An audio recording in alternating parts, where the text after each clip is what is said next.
everyone, this is Soap Making 101. First of all, I'll give you an introduction to my ingredients. Go over here. This is coconut oil. It is for hardness and lather. Then, of course, the soap pot, the canola oil, palm oil, castor oil, olive oil. The big bag there is cocoa butter. You see the stick blender in the back there, which is the soap maker's third arm, I tell you. It's an awesome thing, and you'll see why after. I'll explain it.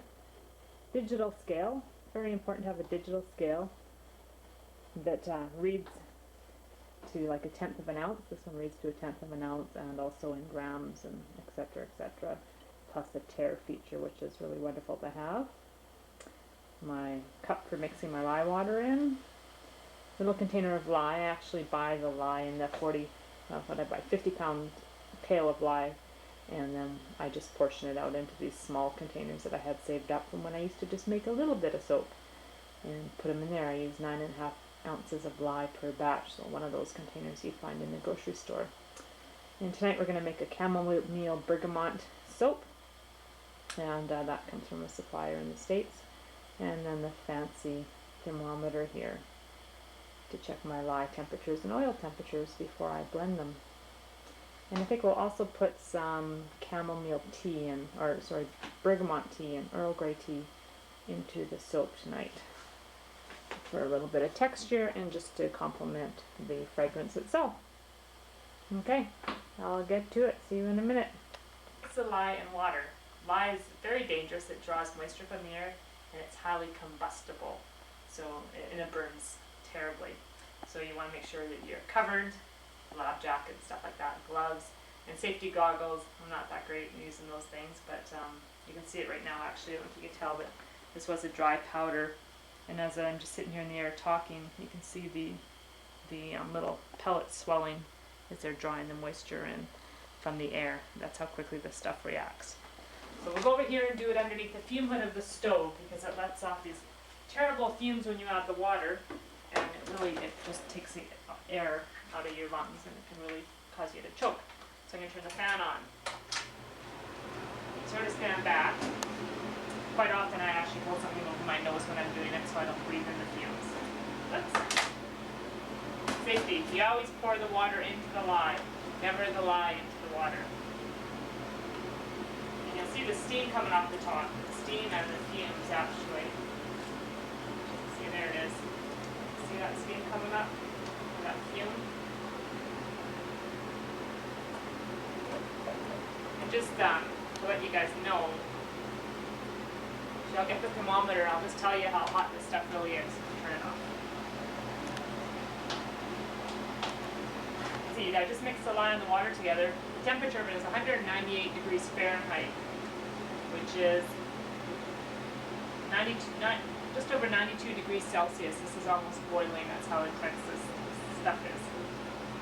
All my hard oils measured out: the coconut oil, the cocoa butter, and the palm oil, and I will melt them on the stove. Okay, now my hard oils are melted, and all the liquid oils are mixed into it, and they're just sitting here in the cupboard cooling off a little bit. I've now moved my lye water into an ice water bath. I have to cool it down to about 100 degrees Fahrenheit. And I sort of juggle between getting the lye water to 100 degrees and getting the oils down to about 110. Some scents that you put in, some fragrance oils and that, tend to speed up the process when you're making soap, the saponification process. So you would soap at a lower temperature, say like 95 degrees for oils and 105 95 for lye and 105 for oils. Or if I know there shouldn't be any problems with that, I can soap a little bit higher temperature, and it makes the soap come to trace quicker, which I will explain to you when it happens. I've also set up my little molds. I have a PVC pipe that I've cut to about 12 inches in length. I've got 2 of them. It fits my total batch of soap, which is about a 6.5 pound batch. And it has the caps on the end and the bottom so it doesn't leak out. I might keep it in a cooler so it doesn't get a chill on it while it's sitting overnight.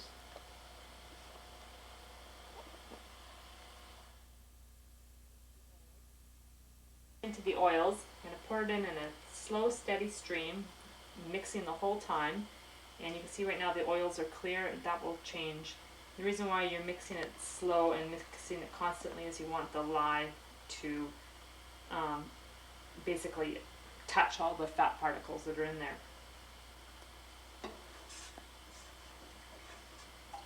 And you don't want it to splash up on you either. A nice handcrafted soap will be what's called super fatted, and that means there's a little bit more fat in here than there is lye water. So not every piece of fat's going to be affected by the lye, and that makes it more gentle on the skin. Whereas if you don't do super fat, it will clean very well, but it will leave your skin really dry afterwards. So you can see the texture is changing a little bit, or I guess the texture. I'm just going to stir it sort of in a figure eight for a minute or so, and then I'm going to use my hand blender, and I'll do the same thing with the hand blender, being careful not to incorporate any air bubbles, which usually happens unfortunately, but I can always lessen the amount of them, and that speeds up the process. If I was just a hand stir, it could take an hour, maybe even 2 hours, depending on the kind of the soap, the kind of oils and that you have in there, for it to come to what is called a trace. But with my hand blender, I can usually come to trace in about 5 minutes. So that really speeds up the process. I'm just going to stir it a little bit more here before I put the hand blender in, the stick blender. Not a hand blender, sorry, it needs to be a stick blender. Hand blender will just whip in air. You don't want a bunch of air bubbles in your soap.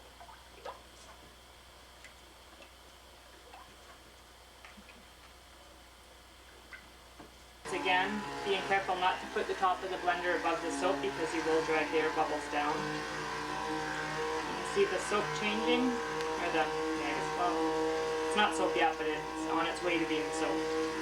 It's changing into a creamy, more opaque mixture, not quite as grainy as when I first poured the lye water in. I just sort of do this a little bit, keep on stirring it. I'm looking for a spot in the reaction that's called a trace.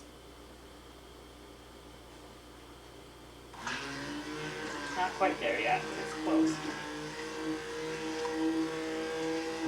There's sort of a fine line between getting your soap ready to pour into molds and being able to put your fragrance oils in. Some fragrance oils will cause your soaps to seize if you've got too much of a trace going on.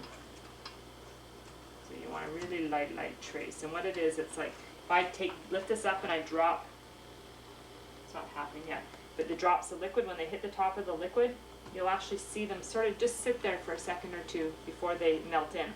Whereas if you do that to a drop of water, the instant it hits the rest of the water, it's gone. But when the soap gets to what they call its trace, you'll actually see it. See it leave a bit of a mark where it was dropped. Okay, not quite.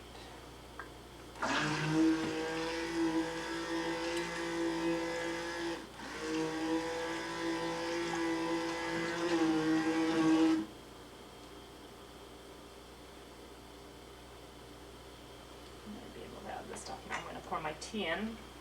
You can add all sorts of things to soap, but coffee grounds, some things like flower petals or spearmint leaves and that kind of stuff. The chlorophyll will turn brown over time. The lye sort of changes it, so you don't really want to add those. So just a little bit of tea, because it is a chamomile bergamot soap, which to me makes me think of tea.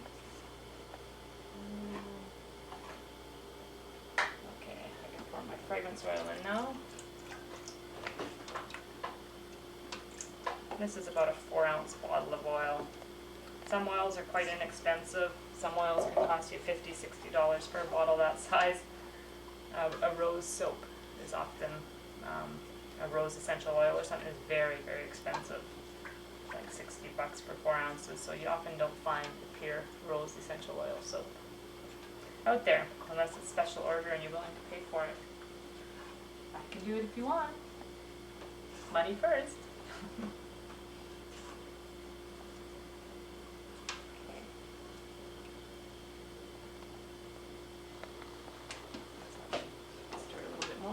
show them a trace and then I'll put it into my trace here. Hopefully James can zoom in, and I'll try and show you what it looks like. If you see, when I'm dropping this on top, you can sort of see where it's falling, and it leaves a little bit of a mark. That's a trace. And when this happens, you don't want to spend much time wasted, because it can set up really quick in your pot, and you don't want that, especially because you can't stuff this into a tube.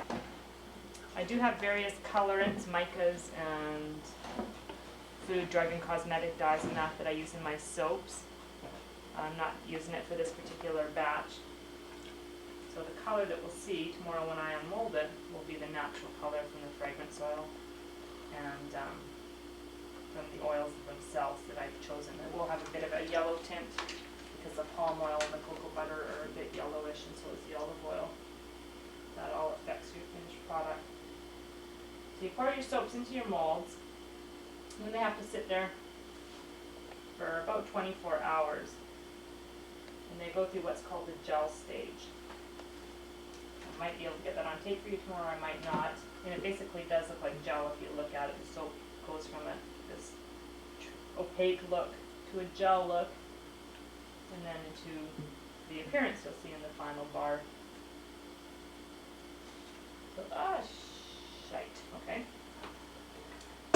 There we go. So I'm going to put some saran wrap on it, I'm going to cover it up, take it downstairs, I'm going to put some blankets over top so it doesn't get a chill, and I'm going to leave it.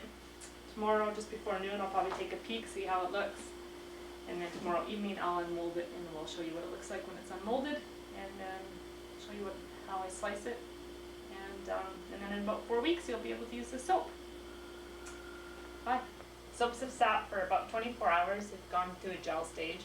I checked them this morning. They were really quite hot inside the cooler, and like they get hotter than when I first pour them.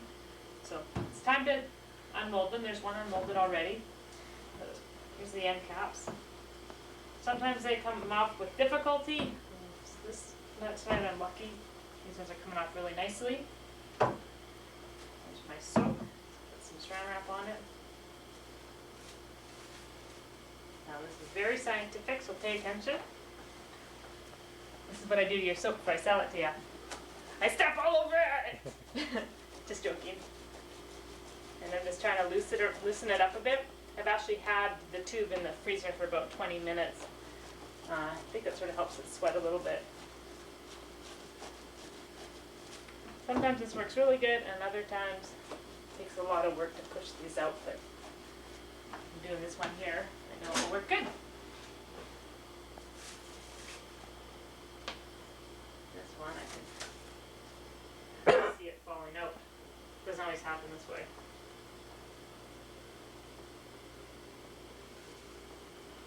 There you go. 6 pounds of soap. And in a couple of minutes, I'll let it sit for about 20 minutes and that, just so the outside can just get a little firm from just some of the liquid can evaporate off and that. And then I'll slice it up, and I'll show you that then. Now it's time to cut the soap. I use this thing that James made for me, the guitar string. It's awesome. It goes into this guide. People can make them. I ordered it from a soap making company, and it's got 1-inch spaces for the size of soap I like. And there you go. 1 bar of bergamot chamomile soap with tea in it. And what I do is I just put them all onto a cardboard box like this, and then they go away and get covered down to the basement or something, cover them up, and they sit for about 4 weeks. And during that time, the water evaporates out of them more, so they get harder, they last longer in the shower. And also, the saponification process, the soap process itself continues, so it makes a gentler soap over time. So the longer you let your homemade handcrafted soap sit, the longer it should last you. Also, it's important with handcrafted soap, any of them, because the glycerin is retained in the soap. It's not taken out like some of the stuff you buy in the store. It actually draws moisture in. So if you have the soap at home and you're using it, it's important to keep it in a soap dish where it's not sucking up water, so it's got some sort of drip thing underneath it to keep it dry, or else it will just get really mushy on you. And that's it. So today you can go smell the soap that you just watched me make. Bye-bye.